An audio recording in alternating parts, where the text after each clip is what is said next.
Hello students, welcome back to my channel Vinay classes.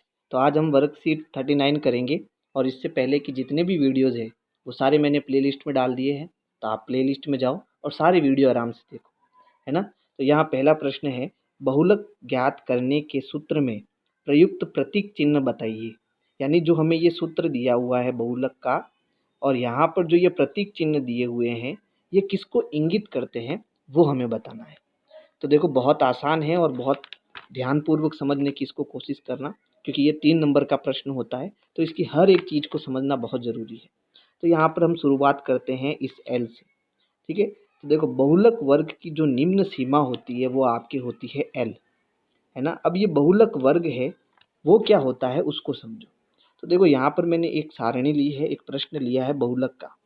तो इसमें यहाँ ऊपर आयु दे रखी है और यहाँ पर बारंबारता दे रखी है। आयु यहाँ 0 से 20 है, 20 से 40, 40 से 60, 60 से 80 और 80 से 100। तो ये आपकी आयु दी रखी है।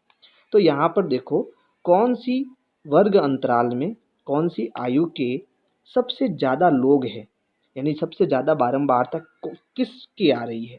71 जो है सबसे अधिक बारंबारता है, ठीक है। कौन से वर्ग अंतराल में आ रहा है? 40 से 60 के वर्ग अंतराल में आ रहा है, ठीक है। तो ये जो 40 से 60 का वर्ग अंतराल है इसी को हम बहुलक वर्ग कहेंगे। इसी को हम क्या कहेंगे? बहुलक वर्ग कहेंगे। तो हमारा बहुलक वर्ग हमें मिल गया 40 से 60। अब इसमें जो ये निम्न सीमा है इसकी 40 है और उच्च सीमा इसकी 60 है। तो हम जो निम्न सीमा को लिखते हैं सूत्र में वो एल से प्रदर्शित करते हैं। दूसरा पॉइंट हमारा है वर्ग अंतराल की माप, है ना। तो वर्ग हमने बहुलक वर्ग कौन सा लिया है? ये वाला लिया। तो इस वर्ग अंतराल में यहाँ पर देखो 40 से 60 का वर्ग अंतराल है। तो इसमें उच्च सीमा आपकी 60 है और निम्न सीमा 40 है। दोनों का अंतर कितना हुआ? 20, है ना। तो ये जो अंतर होता है, वर्ग अंतराल होता है, इसको हम कहते हैं एच, जो कि यहाँ पर है आपके। दोनों समझ में आ गए। अब तीसरा पॉइंट समझते हैं। तीसरा पॉइंट क्या है? तीसरा पॉइंट है बहुलक वर्ग की बारंबारता। तो हमने जो वर्ग सेलेक्ट किया है उसकी बारंबारता कितनी आ रही है? 71 आ रही है। लेकिन इसमें एक चीज़ आपको ये समझनी है कि ये जो आपके बहुलक वर्ग की बारंबारता होती है वो क्या होती है? F1 होती है। क्या होती है? F1 होती है। इसके ठीक आगे जो होती है बारंबारता उसको हम F0 बोलते हैं। क्या बोलते हैं? F0। और इसके ठीक बाद वाली जो होती है इसको F2 बोलते हैं। इसको क्या बोलते हैं? F2। तो यहाँ आपके सारी चीज़ क्लियर हो जाएगी कि अगला जो हमारा पॉइंट है बहुलक वर्ग की बारंबारता, वो तो हो गया F1, और बहुलक वर्ग से ठीक पहले वर्ग की बारंबारता वो आपकी हो गई F0, है ना। और बहुलक वर्ग के ठीक बाद में आने वाले वर्ग की बारंबारता वो क्या हो जाएगी? F2 हो जाएगी, है ना। यानी कि ये आपकी F1, ठीक है, ये आपकी F0 और ये वाले आपकी F2।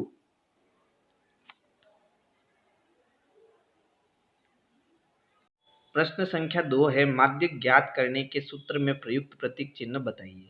तो हमें यहाँ पर सूत्र दिया हुआ है माध्यक का, और इसमें जो प्रतीक है ये किसको इंगित करते हैं वो हमें बताना है। तो यहाँ सबसे पहले देखो लिखा है माध्यक वर्ग की निम्न सीमा। तो इसके लिए हमें पहले माध्यक कैसे ज्ञात करते हैं, उस सारणी में जो CF कैसे ज्ञात करना है पहले वो समझना होगा, क्योंकि उसी से हमें पता चलेगा कि माध्यक वर्ग हमें कौन सा लेना है। वर्ग हमारे पास बहुत सारे पड़े हैं, लेकिन इसमें से माध्यक वर्ग कौन होगा वो जानने के लिए हमें CF निकालना आना चाहिए। तो यहाँ मैंने एक प्रश्न लिया है, उसमें CF कैसे ज्ञात करेंगे। तो सबसे पहले जो हमारी बारंबारता है और बारंबारता का पहला आंकड़ा है 24, उसको है जैसे कि जैसे यहाँ पर लिख देना है, 24 का 24 लिख देना है। फिर उसके बाद 24 में यहाँ नीचे वाली बारंबारता जोड़नी है 28। जो भी परिणाम आएगा वो हम यहाँ लिख देंगे। फिर हमें क्या करना है, 52 में 16 को जोड़ना है, फिर यहाँ लिख देंगे 68 को। फिर 68 में 12 को जोड़ना है, 80 को लिख देंगे, और उसके बाद 20 में 80 जोड़ेंगे तो हमें मिलेगा 100। ये जो 100 है वो इस बारंबारता के योग के बराबर होना चाहिए। यानी जब हम इस बारंबारता की जोड़ करेंगे तो इसकी जोड़ भी कितनी आनी चाहिए? 100 आनी चाहिए, ठीक है। तो हमें यहाँ बारंबारता का कुल योग कितना मिल गया? 100 मिल गया, ठीक है। अब हमें क्या करना है? 100 में 2 का भाग देना है, यानी इसको n/2 करना है। तो n/2 करने पर कितना आया? 50। तो तो हमें क्या करना है, इस CF में 50 से अधिक वाला आंकड़ा ढूंढना है। तो 50 से अधिक कौन है, 52 है ना, 52 है। तो ये 52 जो है जिस वर्ग में आ रहा है वो वर्ग हमें सेलेक्ट करना है। इसी को हम माध्यक वर्ग कहेंगे। यानी ये 120 से 140 जो है ये हमारा माध्यक वर्ग है। इसकी निम्न सीमा जो है वो 120 है और उच्च सीमा जो है वो 140 है। समझ गए? इतना समझ में आया? चलो ठीक है। तो अब इसमें जो हमारा माध्यक वर्ग है उसकी निम्न सीमा को हम क्या कहेंगे, L कहेंगे। प्रेक्षणों की संख्या, यानी अभी हमने पीछे देखा था कुल हमारी जो बारंबारता आई वो कितनी आई थी, n आई थी बराबर 100, है ना। तो अब जब मैं n/2 करता हूं तो मुझे कितना मिला था, 50। तो जब ये n/2 हम करते हैं ना, इसी को हम प्रेक्षणों की संख्या कहते हैं। तो ये प्रेक्षणों की संख्या क्या हो जाएगी, n/2 हो जाएगी, है ना, n/2 हो जाएगी। अगला है माध्यक वर्ग से ठीक पहले वाले वर्ग की संचयी बारंबारता। ठीक है, इसको हम CF कहेंगे। अब प्रश्न में देख लेते हैं ये CF क्या है। तो जो हमने माध्यक वर्ग लिया, माध्यक वर्ग क्या लिया, ये वाला लिया। इस वर्ग का जो CF है ये कितना है, 52। इसके ठीक ऊपर वाला CF हमें लेना है। ठीक है, ये हमारा CF होगा। समझ आया? ठीक ऊपर वाला CF हमें लेना है, वो क्या होगा, CF होगा। इस सूत्र में जो हमें CF का मान लगाना है वो 52 नहीं लगाना है, 24 लगाना है। यानी ठीक उसके ऊपर वाली बारंबारता लेनी है। चलो, तो हमारा CF क्या हो जाएगा, हमारा CF हो जाएगा माध्यक वर्ग से ठीक पहले वाले वर्ग की संचयी बारंबारता। उसको हम क्या कहेंगे, CF कहेंगे। फिर है माध्यक वर्ग की बारंबारता। तो जो माध्यक वर्ग है उसकी बारंबारता यानी कि F, वो क्या होगी, F होगी। और वो कहाँ मिलेगी हमें, तो हमारा माध्यक वर्ग कौन सा था, हमारा माध्यक वर्ग ये है। ठीक है, CF कौन सा है, इसके ठीक ऊपर वाला हमारा CF है।